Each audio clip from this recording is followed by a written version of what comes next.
I know that folks are gonna sort of continue to filter in as we get started, but this call is recorded and we'll post it to our YouTube channel afterwards so that folks can get caught up in case they missed the very beginning.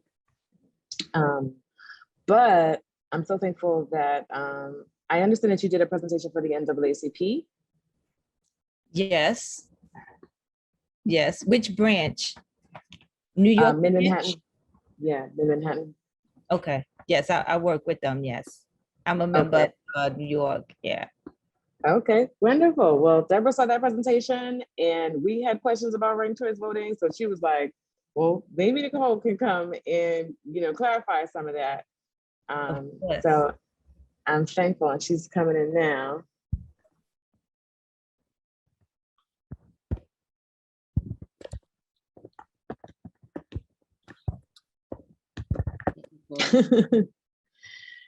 We were just talking about your recommendation. And how you graciously recommended Nicole to do a presentation for us. Yes. Hi, Nicole. It's nice to see you again. Yes. Hi, how are you? Oh, good. Thank you. Yes, we have definitely met before, both at St. Charles and yes. How you doing? And at the NAACP, the Mid-Manhattan branch. So we're old friends now. Yes, we are. Thank you. Thank you. Awesome. Well, so we're getting set up. Yeah. And Nicole, are you all set up and ready to go? Yes, I am. Okay. All right. Well, let's get started. We're going to learn about ranked choice voting. Yeah. Wonderful. Everything we've always wanted to know about it, but we're afraid to ask. Let me fix my light. Okay, so what I'm gonna do before we begin is place a link in the chat, and I'm gonna ask that you rank most influential New York City woman, past or present. You don't have to put your real name in the fields. You could just put any series of characters or letters that will suffice. You can then hit submit. And once you hit submit, you'll be taken to a screen with a list of names. You'll have 5 columns. The first column is where you'll rank your most favorite, and the 5th column is where you will rank your least favorite. And we'll discuss the results during the presentation. Okay. No pressure to rank. So if you don't feel like participating, we do have some results from other elections. So no fear. If you're in transit and can't participate, that's absolutely fine. And there's still results there that we can discuss. Okay. The link for me says page not found. It's in the chat, you said? Yes, it's in the chat. Okay, yeah, I have it, I think. Let me give it a try.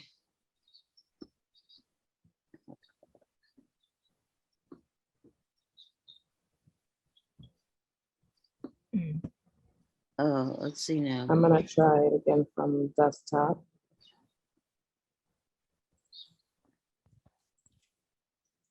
Let me check here.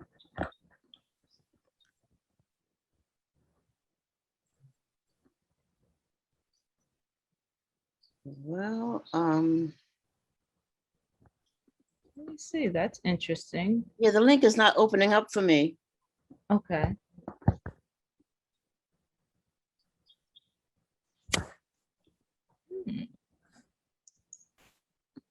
Okay, it didn't open for me either. Let me see if we can get you another mock election. Let's see.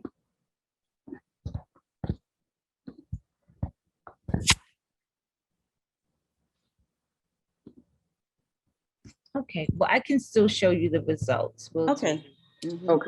So the results are still appearing. So I'll be able to show you the results. And then I can send you to our website for a mock election to participate in, just to get the feel of ranked choice voting. No, I think I have to rejoin now. Let's see. No, just go back to Zoom. Yeah. Got it.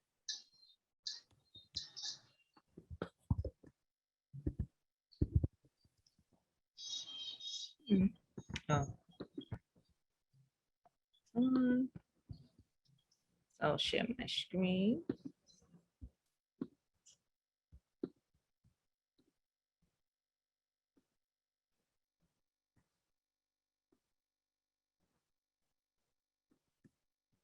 You should see my screen here.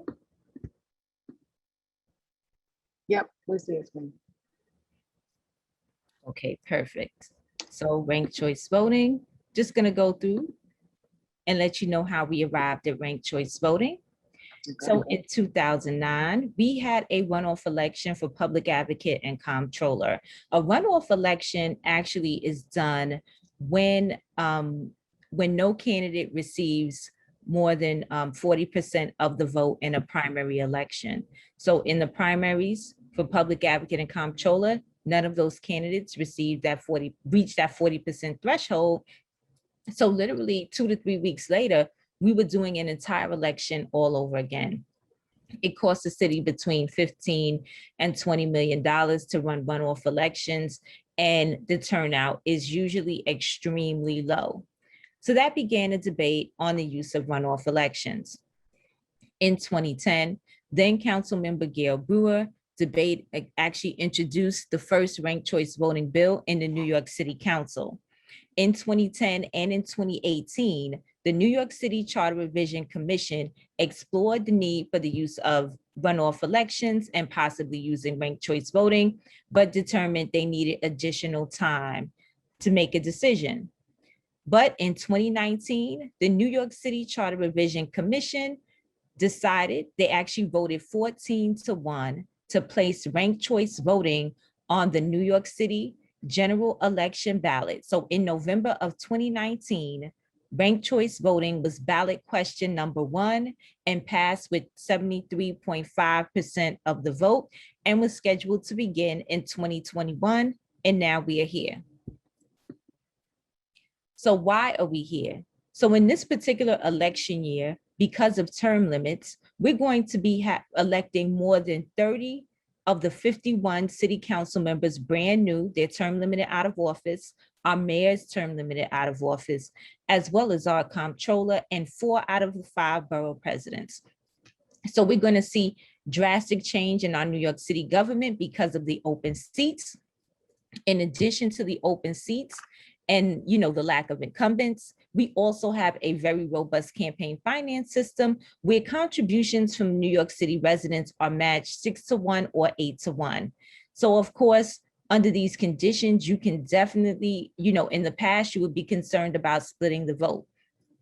Under the old system, a council member was elected by a plurality, meaning whoever received the most votes was the winner.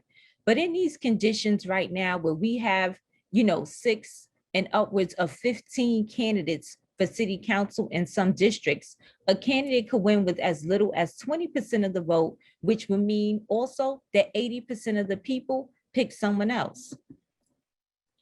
So what's new with ranked choice voting? Now, in our local primary and special elections for the offices of city council, borough president, public advocate, comptroller, and mayor, those are all now ranked choice voting elections where New York City voters will be able to rank up to 5 candidates in order of preference, including a write-in. Runoff elections are now eliminated, and now candidates need to win with 50% plus 1 or at least a majority of the votes cast. Primary election day is in just 12 days from today. Early voting begins Saturday, 2 days, June 12th, and runs through June 20th. June 22nd, polls will be open from 6 a.m. to 9 p.m. Unfortunately, the deadlines to register and change your address if you're already registered have already passed. You can also request your absentee ballot before June 15th at nycabsentee.com online. And you have until June 15th to make that request, or you can still go to your local board of elections and vote absentee in person at your local county board of elections office. So what is ranked choice voting? So you see the sample ballot on the side. We have columns 1st choice through 5th choice. and candidates A through E. On the side, we have a narrative that says that your first choice is the candidate that you love. So this is where you place your favorite candidate. You place your favorite candidate in the first choice column. But if you don't know someone on the ballot, you may not love any of the candidates. You may not like anyone. So then how would you choose your candidates?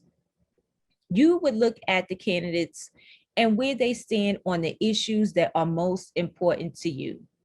The candidates, you would see if they share your values and beliefs, and then you could rank from there. So the candidate that aligns closest with your values and beliefs and the positions on various policies that you care about, that should be your first choice candidate or the candidate that you love. This may be a candidate that you give a contribution to. You may volunteer on their campaign and tell friends and family to vote for them. You identify your first choice candidate in that column 1. That is where you identify your favorite candidate. And we see in this example that that's candidate C. Then you have your second choice. And we say that's the candidate that you like. But again, you may not like anyone on the ballot. So how do you choose? Your second choice candidate is basically a solid backup to your first choice candidate. They may check off many of your boxes in terms of your beliefs, in terms of their policy positions. They may align with those, maybe not as closely as the first, but they're a solid backup to the first, and they're identified in that second choice column, and that's candidate B. And then we have the third and fourth choices. And again, these are the candidates that you like slightly less than the first two. They don't check off all your boxes, but they check off quite a few. And you see they're identified as candidates E and D respectively. And then you have the fifth choice candidate. And the fifth choice candidate is the person we say that's the candidate that you can stand. In the event that all 4 of the other candidates are eliminated, this fifth choice candidate, they probably don't check off all your boxes. They probably check off a few. They share some of your values, not all. But at the end of the day, should those first 4 candidates be eliminated, that fifth choice candidate could still represent you and the district well while in office. And that is the fifth choice candidate, and that's candidate A. So here we have a video that also illustrates how ranked choice. Hi, I'm Mahir, and welcome to my bodega. As you may know, New York City has a new way to vote in special and primary elections. So, how does ranked choice voting work? The next time you vote in a city election, instead of choosing just one candidate, you can rank them all from your first choice to your fifth. Here's how it works. Let's say my bodega is picking its featured snack of the month. So many choices! Which one should I feature? This customer ranks Parker Pretzels as her top favorite. She also ranks her second choice, Mr. Chips, third choice, Chi-Chi Chicharrones, fourth choice, Gladys Gummies, and fifth choice, Poppy Popcorn. Other customers rank their choices as well. If Parker Pretzels is the favorite choice and wins more than 50% of all the first ranked choices, then Parker Pretzels is the winner and is featured as the snack of the month. However, if no snack gets more than 50%, then the least popular snack is eliminated. Sorry, Figgy Bars. The remaining second-ranked choices from customers who chose Figgy Bars are redistributed. So if customers chose chips and chicharrones as second choices, then those 2 snacks receive additional votes. The new totals are counted and the process repeats until there's a winner of the final 2. Congrats, Poppy Popcorn, you're the bodega snack favorite. Back in the real world, before it's time to vote for humans, visit rankthevotenyc.org for more information. Thank you, New York City, for voting and for making these special and primary elections your election. So what is your ballot going to look like? So if you haven't seen your absentee ballot or sample ballot yet, you're wondering, how's this going to look? So in actuality, since that's out already, we know that because there are so many candidates that these the ranked choice voting elections are separated, but they're probably on the back or the front of a page. So The key is to make sure that you are reviewing your ballots carefully, whether voting absentee or in person. If there are multiple pages, make sure you are turning them back and front. I'm telling people back, front, inside, and out. Review the information that you received carefully. All of the ranked choice voting elections are being kept together. The non-ranked choice voting elections will be separate. So for example, if you are a registered Democrat in Manhattan, we have a district attorney's race that is not ranked choice. That will be separate from the ranked choice voting elections. So we see here the first choice through the fifth choice columns. Again, let's say my favorite candidate for mayor is Emerson Brooks. I'm going to go in my first choice column. I'm going to go to the row that corresponds to Emerson Brooks's name, and I'm going to shade in that oval. Let's say my second choice is Jess Allen. I'm going to come to the second choice column. I'm going to come to the row that corresponds with Jess Allen's name. I'm going to shade that oval. So again, notice only one selection per column. And I'm going to keep going through this process until I select all of the candidates I would like to rank. So the counting of rounds is run after all of the ballots are counted. But before I go through this slide, I'm going to go to the results of the mock election so I can give you a better picture, and then I'll come back and explain.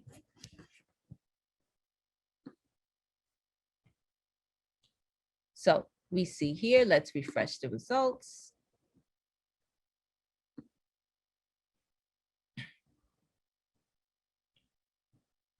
So we see that 643 votes have been cast in this mock election.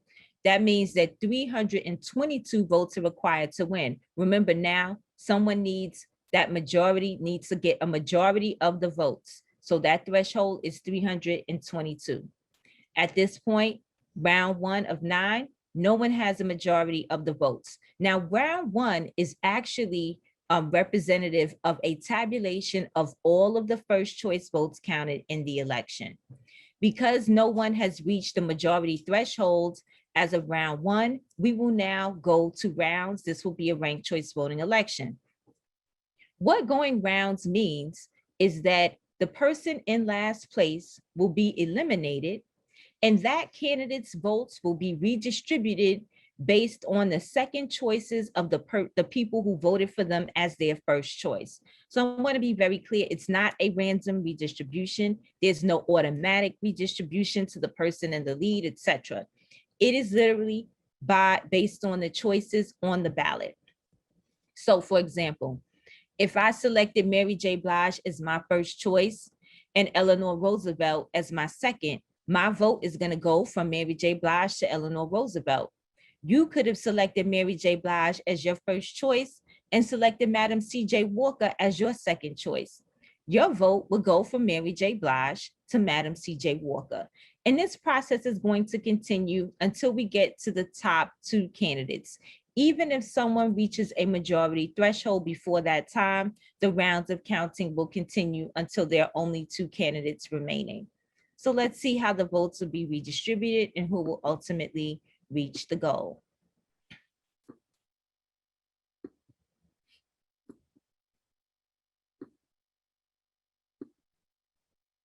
So we see here that Shirley Chisholm is the winner with 338 votes. Ruth Bader Ginsburg is in second place with 286 votes.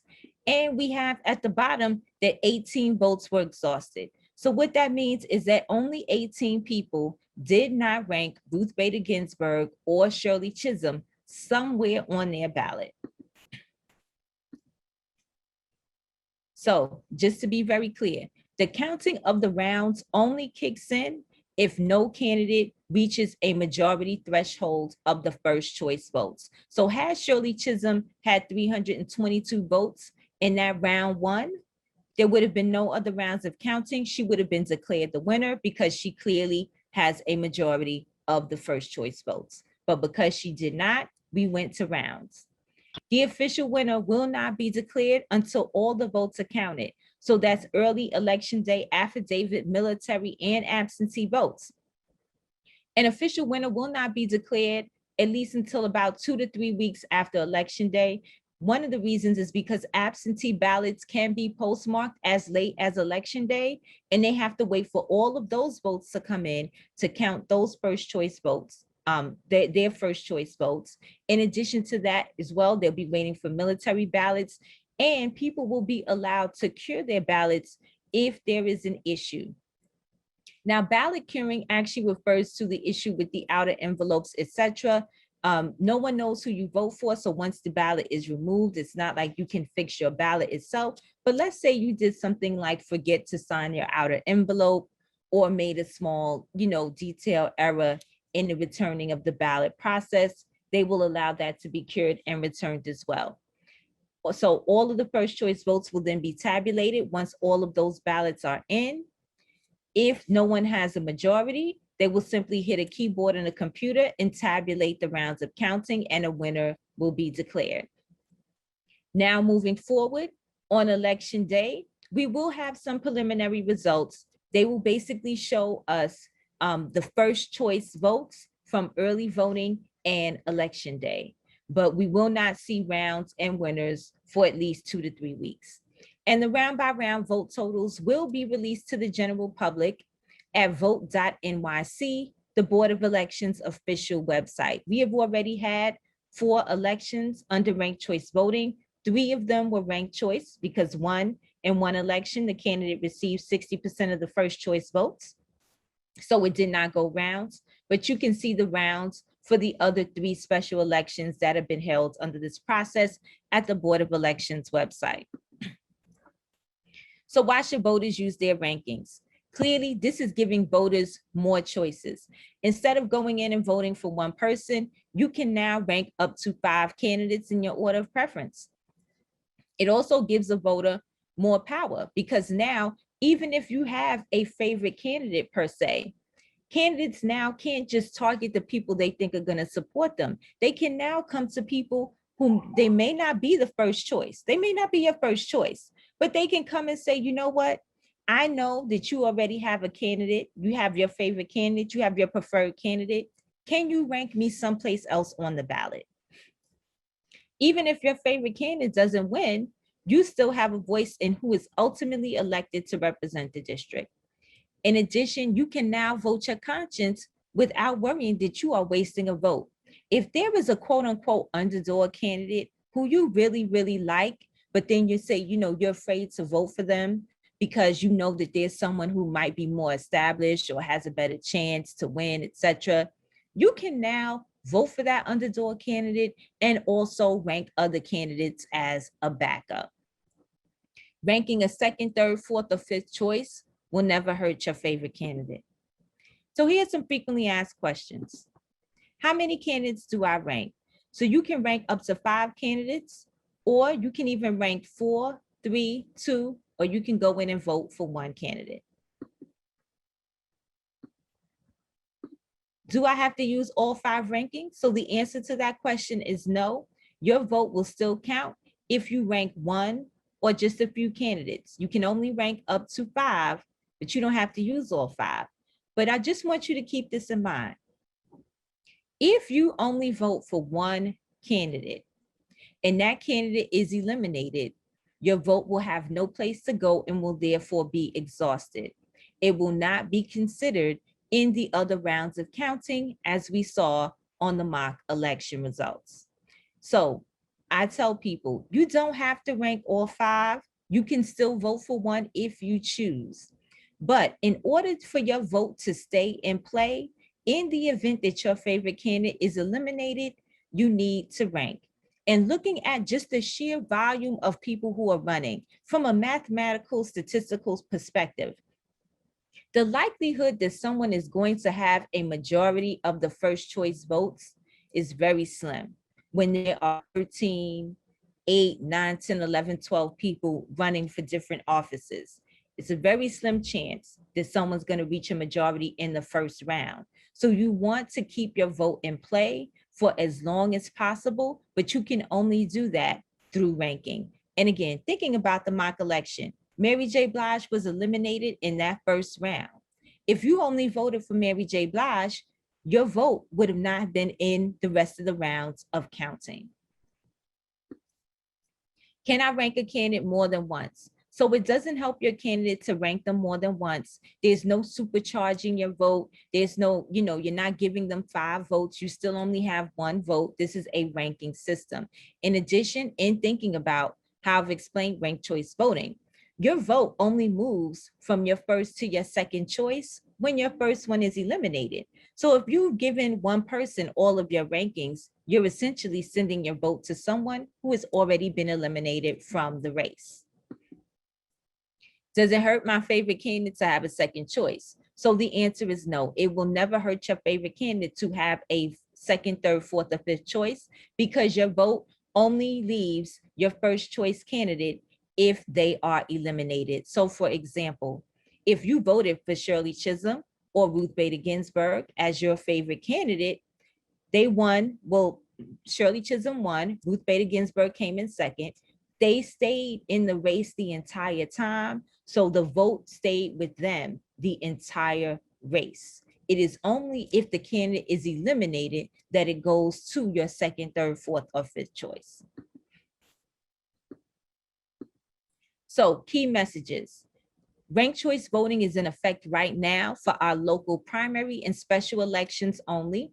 This will not be used in the November general election. You can now rank up to 5 candidates for the offices of mayor, comptroller, public advocate, borough president, and city council. You can also still vote for 1 candidate if you choose. But now you don't have to worry about wasting your vote. You also don't have to be concerned with accidentally helping someone you don't want to support. If you don't like a candidate, simply do not rank them anywhere. You also don't have to worry about splitting the vote. If there are multiple people in a race who you know and like, you can rank them in order of your preference. And of course, from now on, candidates who are elected to these local offices will now be elected with a majority of support from the voters in their districts. They will be the consensus candidates. And with that, I will conclude the presentation and take any questions.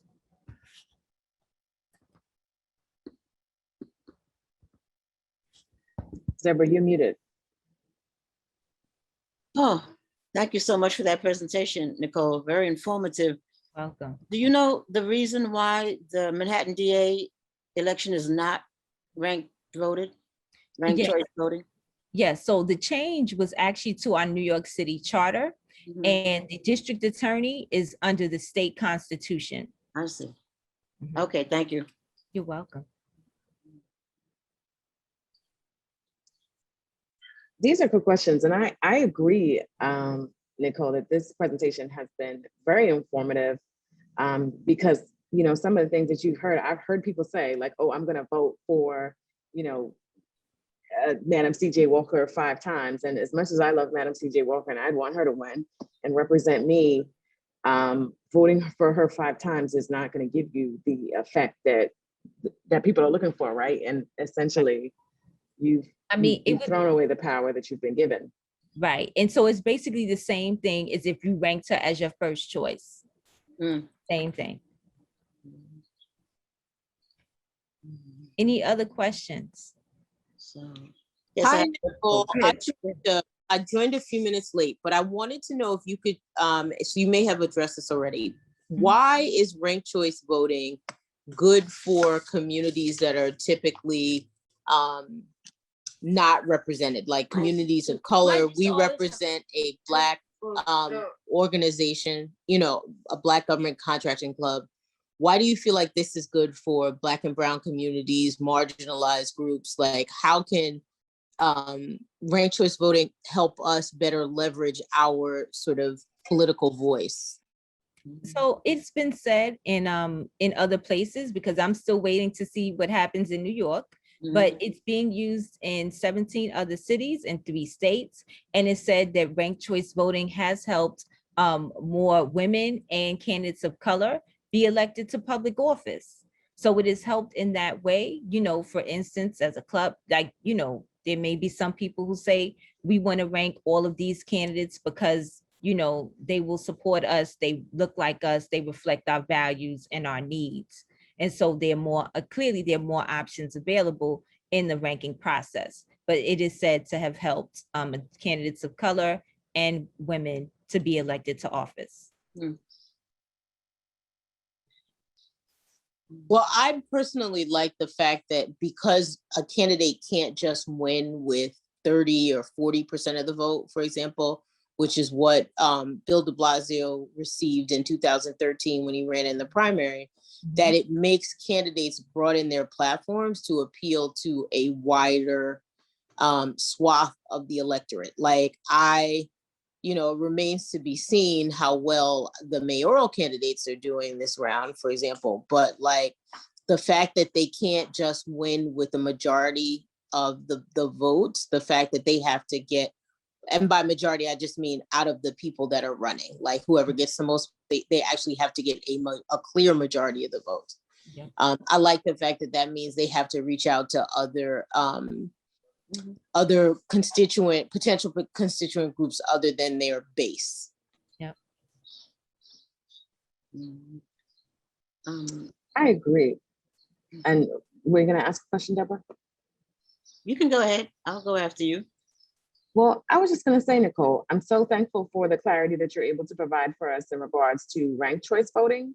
Could you tell us a little bit more about your organization and perhaps some of the other information that we could glean from you? What are some of the other things that we can use you as a resource for? Through Rank the Vote or through my...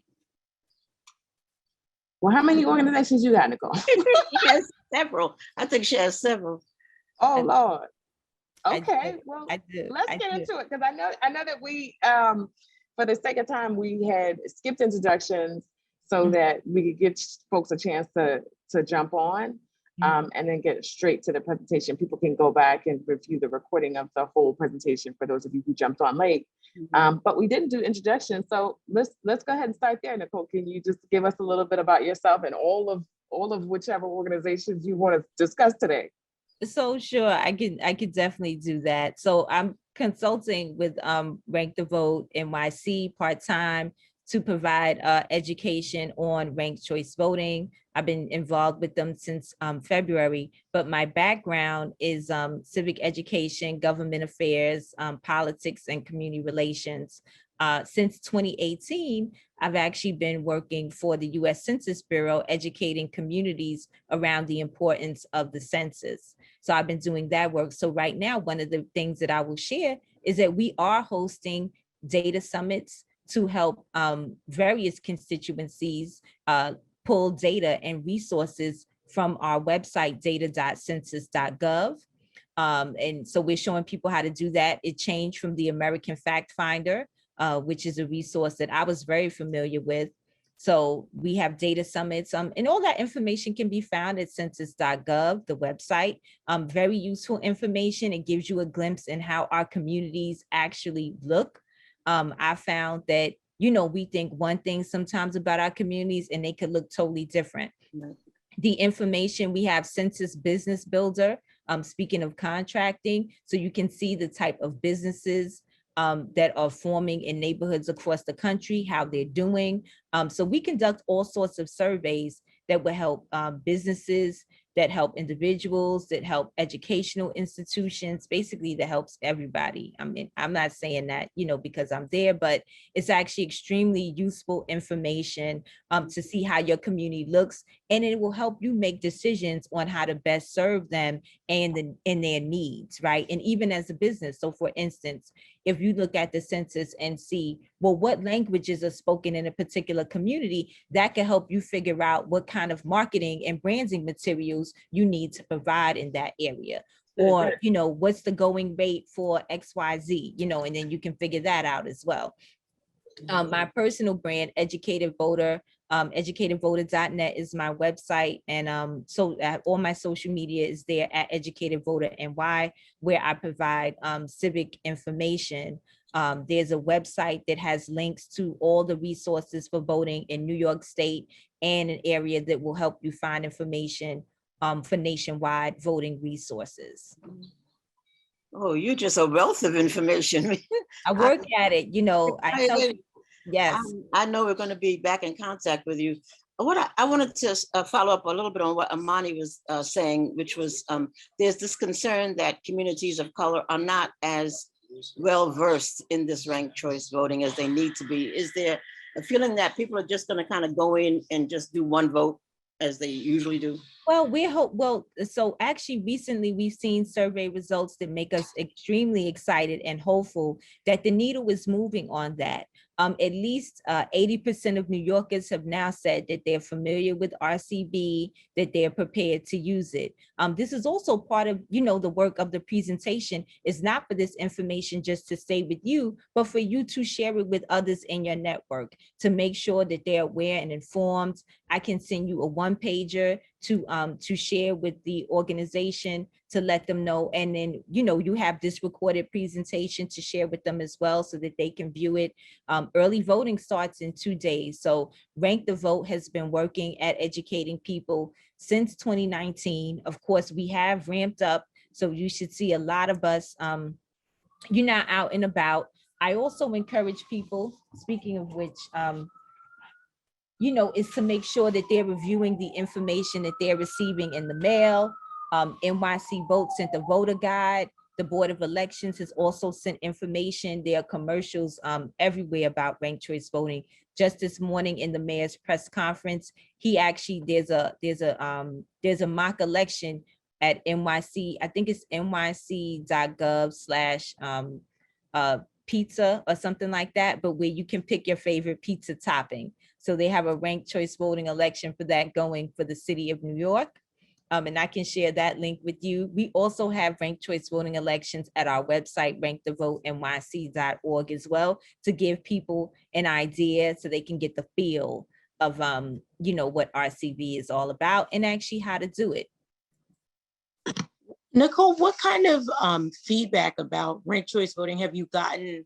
I know that you've spoken in churches and other sort of community-based organizations and groups. What kind of feedback have you gotten from folks, particularly folks from communities of color around ranked choice voting? Like, how it's great that awareness has grown to this point.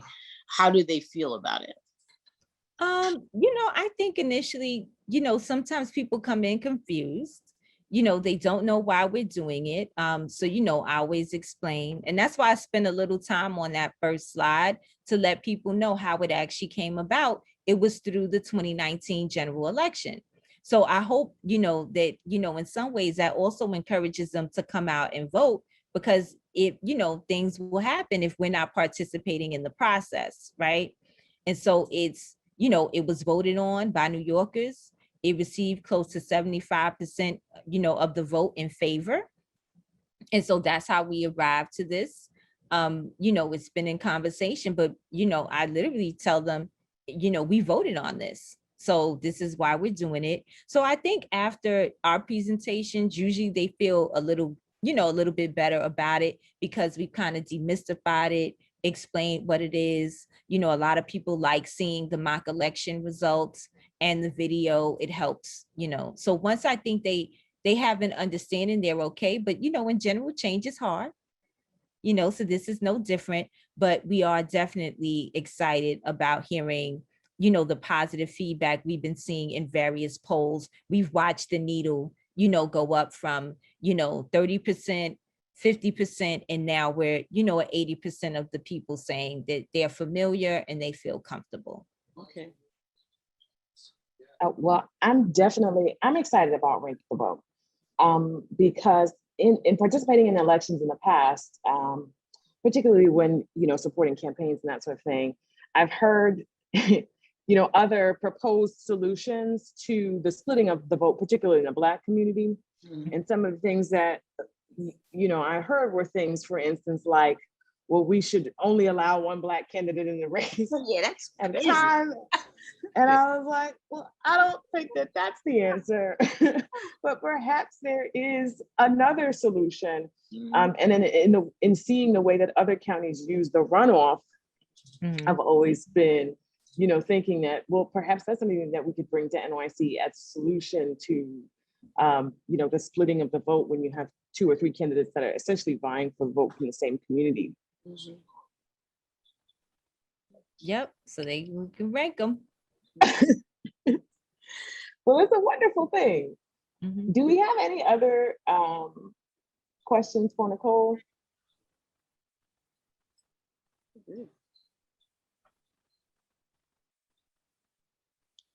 Okay, good. So I think that means that everyone now can explain ranked choice voting to everyone they know. That's right. Lisa? That's right. We We're will. gonna go I out think, to it, yes. yes. I think the Mhm. last question that I would ask is, so it's important for us to be clear on on how to rank our votes. But in terms of other information about how to cast our votes, I'm sure that there will be just as much misinformation out here about your polling place and whether you can use a mail-in ballot and how to determine whether a mail-in ballot is spoiled and all that good stuff. And is that information that we can get from you all as well? Or do you have a good source of information where we can direct our folks to say, this is how you cast your ballot and use these instructions explicitly? I can kind of see what you're showing up. What do you have there? Yes. So hold on. Let me unblur. Yeah, you got the blur going on. I'm blurry. So this came in the mail in April. Right. Mhm. So vote.nyc is a great resource. This voter guide also just came in the mail. I received mine yesterday, but people have been receiving them throughout the week. This has all the information you need to be prepared to vote. It has information on the candidates. It has information and links to where you can find your poll site. You can find your election day and early voting poll sites, as well as view a sample ballot. So you can actually find out who is on your ballot before you go to vote. And Right. That's fabulous. voting.nyc. We also have another partner, electnyc.org, where you can type in your address and you can find out exactly who's running in your district. And they have information about those candidates available. That's great. Yep. So there's quick thing. resources. First of all, thank you for your presentation. It was very informative and helpful, Yes. Nicole. What kind of organization is Vote.nyc? This is a nonprofit. It's an arm of the New York City Campaign Finance Board. Voting.nyc is NYC Votes. Got it. And that's how they get their funding? That's how they get their funding from the Campaign Finance Board? Yes, which is funded by the city. Okay, gotcha. Yep. And then vote.nyc is the Board of Elections website.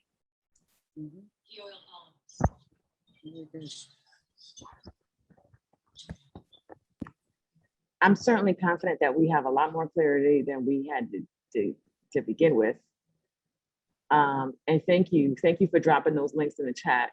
If there are any other resources in the chat, please do drop them in there and we'll copy them out before we close the call out to make sure that we can share that information with our folks moving forward, so that we know that our vote will count. Right. Yes. Well, thanks so much, Nicole, for joining us. You're welcome. And for having me. yeah. Great to see you. Yes, good to see you too. We'll meet again, probably. Thank you for an excellent presentation. I feel really empowered and informed. And I think I was already aware of ranked choice voting. But every time I hear a presentation, I pick up something new. So thank you. You're welcome. Certainly agree.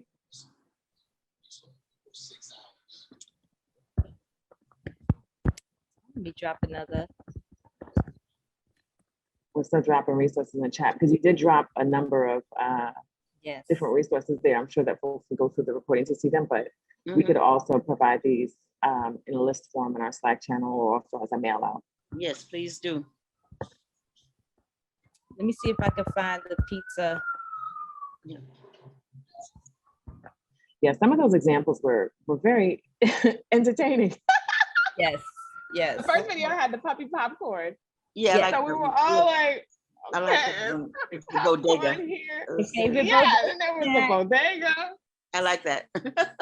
People can relate to that, you know.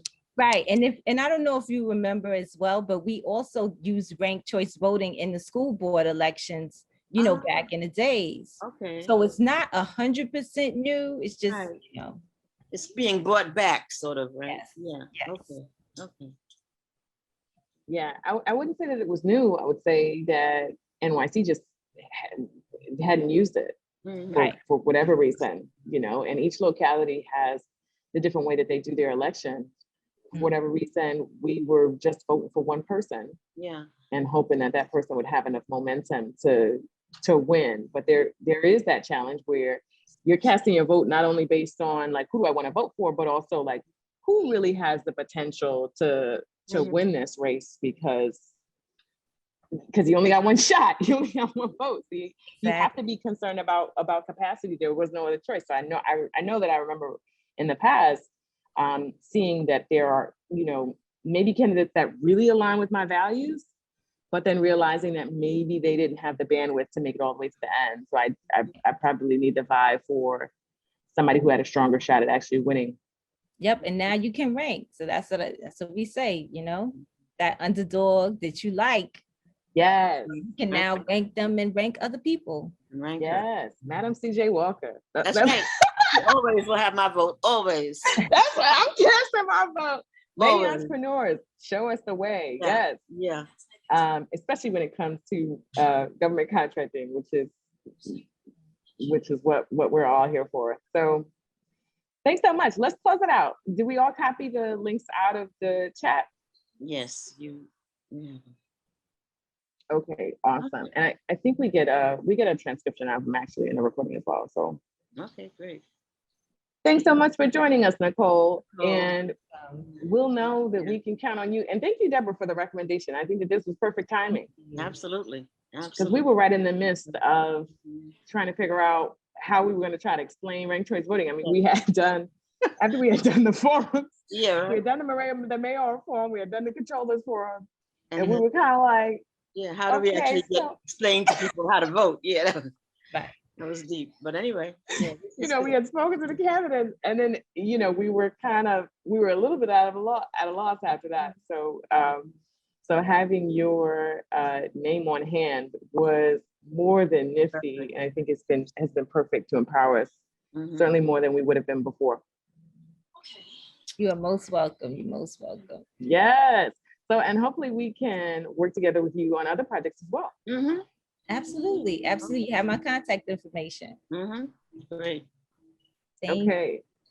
I think helping navigate census data for particularly for business owners might be really useful. So I definitely like market research. Okay, so let me put that email in the chat, because what we could do is I could set up a DDS presentation.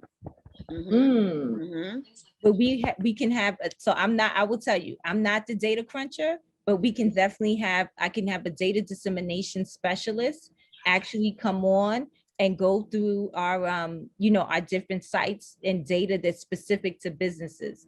So let me just great. That would be great. Very helpful. Let me see this link. Let me just drop a couple of those links in the chat as well. I've certainly used American Fact Finder more than once in the past.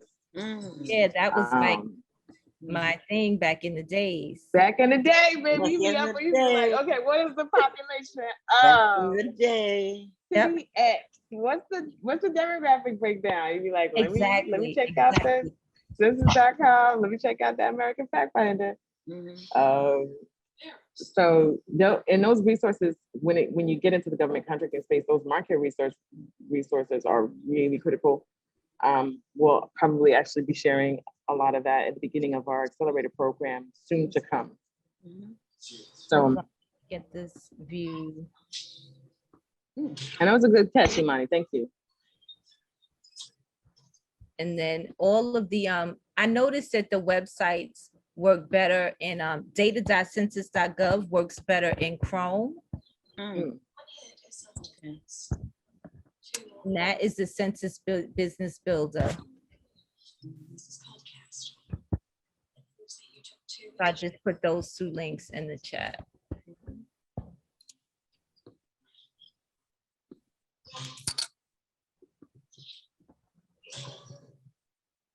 So you have those links to the business resources. Great. Perfect.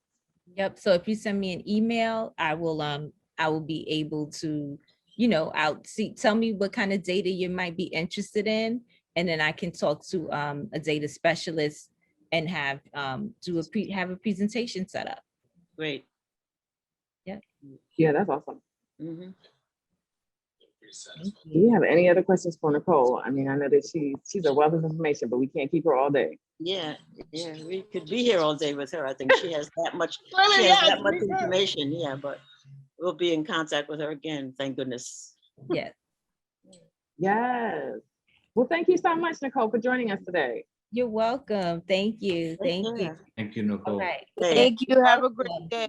And don't forget, Yes. voting starts in 2 days. Okay. All right. Bye-bye. We're ready. Yeah. Rock the vote. Rock the vote.